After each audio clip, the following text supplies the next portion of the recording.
le prix de l'emploi et des compétences territoriales. Ce prix met à l'honneur les entreprises qui ont contribué activement au développement de l'emploi, à l'ancrage territorial et à la valorisation des compétences dans le secteur des énergies. Eh bien, pour remettre ce prix, je ne vais pas appeler une, mais je vais appeler deux personnes. Tout d'abord, une jeune femme, entrepreneur depuis plus de 25 ans. Elle va rigoler, elle va me dire jeune femme, oui, mais c'est une jeune femme, pourquoi ? Parce qu'elle est toujours très dynamique, et beaucoup dans l'entreprise. Mais oui, ma chère Marie, on peut déjà le dire, exactement. C'est une femme qui accompagne les sociétés dans leur transition numérique et solitaire. Dirigeante du groupe Réseaucom. Elle a toujours le sourire, elle est toujours dynamique, elle a toujours l'envie, d'avoir envie, comme on dit chez nous, comme on peut le dire en chanson. Et je veux tout d'abord saluer le groupe Borea et ses équipes, bien évidemment, pour créer ce trophée, pour fédérer également les talents, les entreprises et le territoire et l'ensemble des acteurs de la transition énergétique. Le prix emploi et compétences territoriales récompense celles et ceux qui ont compris qu'il n'y aura pas de transition réussie sans investissement massif dans les femmes et les hommes. Alors, c'est un petit message et un petit salut, parce qu'évidemment, ce trophée, il a un sens que je partage, un sens de valeur. Et vous l'avez dit vous-même, c'est pour l'avenir de nos jeunes. Et à ce titre, donc, je tiens à saluer donc, votre initiative et à féliciter, bien évidemment, ce trophée.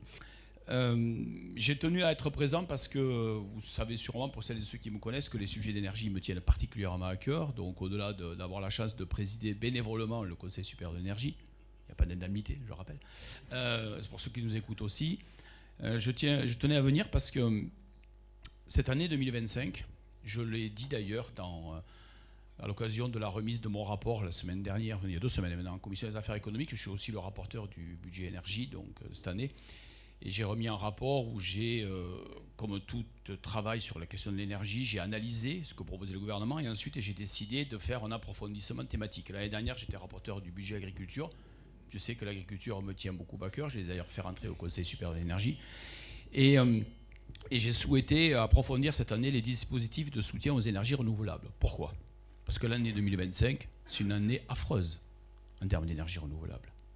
À coup de moratoire, de tribunes, de ministres qui se permettent de faire des tribunes, etc.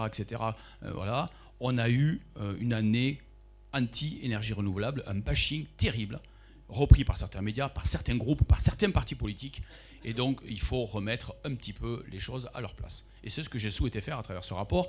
Et d'ailleurs, dans ce rapport, j'ai auditionné beaucoup de personnes, j'ai fait aussi des recommandations.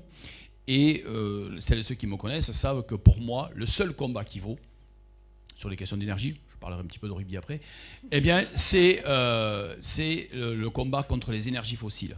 Et qu'aujourd'hui, s'il y a un débat qui est complètement dépassé, qui est du passé, mais que malheureusement, j'ai pu le constater dans une réunion encore cet après-midi, est vraiment un combat, pour moi, le combat inutile, mais qui nous fait perdre beaucoup de temps, c'est ce combat qui consiste à opposer le nucléaire aux énergies renouvelables.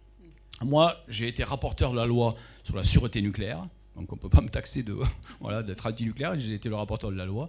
C'est la fameuse loi qui a été votée à une voix près, 260 pour, 259 contre, comme quoi on peut gagner au pénalty aussi à l'Assemblée nationale.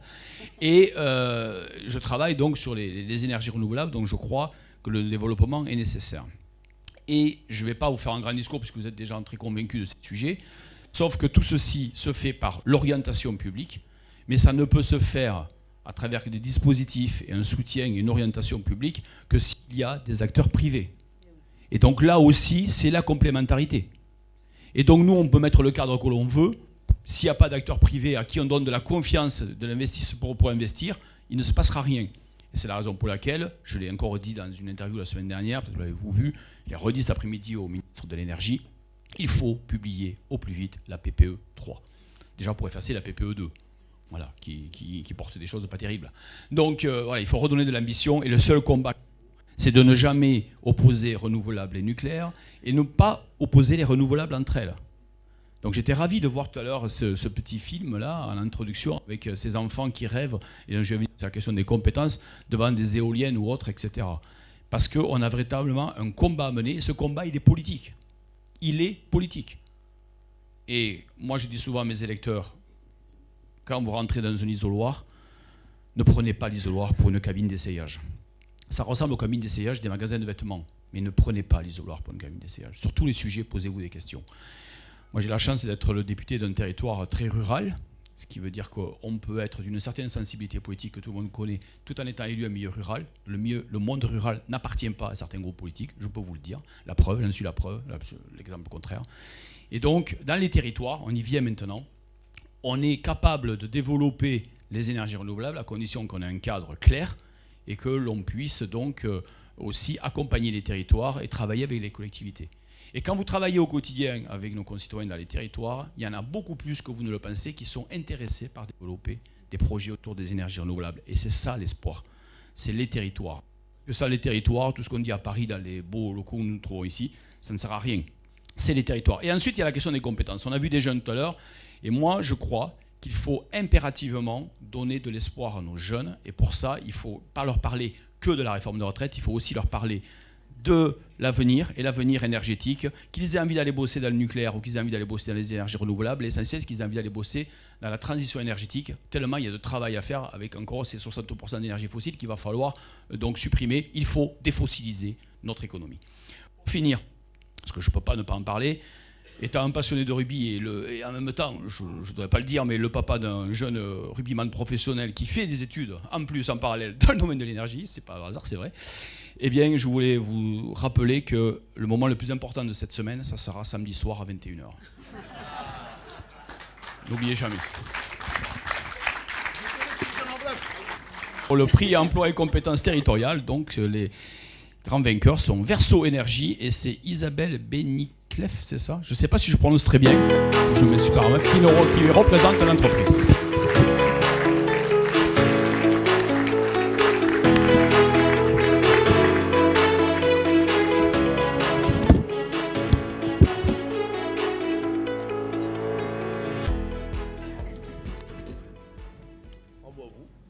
Merci. Quelle belle introduction. Merci beaucoup. Merci à Jean-Philippe. Merci à Boréa. Merci au jury. Et voilà, merci également à vous deux pour cette belle introduction. En effet, Verso Énergie, j'ai rejoint l'aventure Verso Énergie il y a 1 an et demi. Et en 1 an et demi, beaucoup de choses ont évolué. On a une très belle semaine là, qui vient de passer déjà ce prix. On a été lauréat également à l'Innovation Fund pour nos projets, pour 2 projets hydrogène ISAF.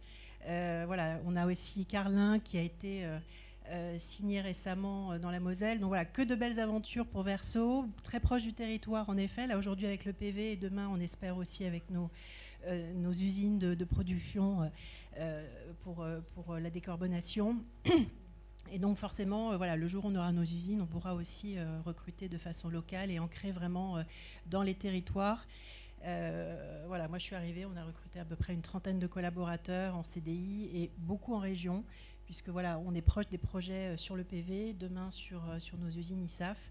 Mais une très belle aventure avec Antoine Huard et Xavier Caïtucoli que beaucoup connaissent, notamment par le biais de Direct Énergie. Mais une très belle aventure humaine. Moi, je tiens à féliciter les équipes de Verso Énergie qui sont engagées depuis 2021 dans la transition énergétique. Parmi nous, bien évidemment, mais au-delà, très, très investis au quotidien. Certains ne prennent plus l'avion et attendent avec impatience nos usines pour pouvoir voyager à nouveau et prendre l'avion. Mais c'est une très belle aventure humaine. Et comme vous le disiez, tous les deux, c'est très important. L'ancrage territorial, ça, on ne peut pas faire sans, de toute façon. On ne peut pas piloter les projets, on ne peut pas piloter toute cette aventure depuis Paris. Donc on va sur le terrain. Et nos collaborateurs sont sur le terrain, et jeunes et moins jeunes, puisqu'on recrute en fonction des compétences des uns des autres. Et de belles reconversions aussi. On a de belles opportunités avec nos collaborateurs, et je suis très fière d'être parmi vous et parmi, bien évidemment, les collaborateurs de Verso Énergie. Encore merci pour ce prix et pour votre confiance, et peut-être à l'année prochaine.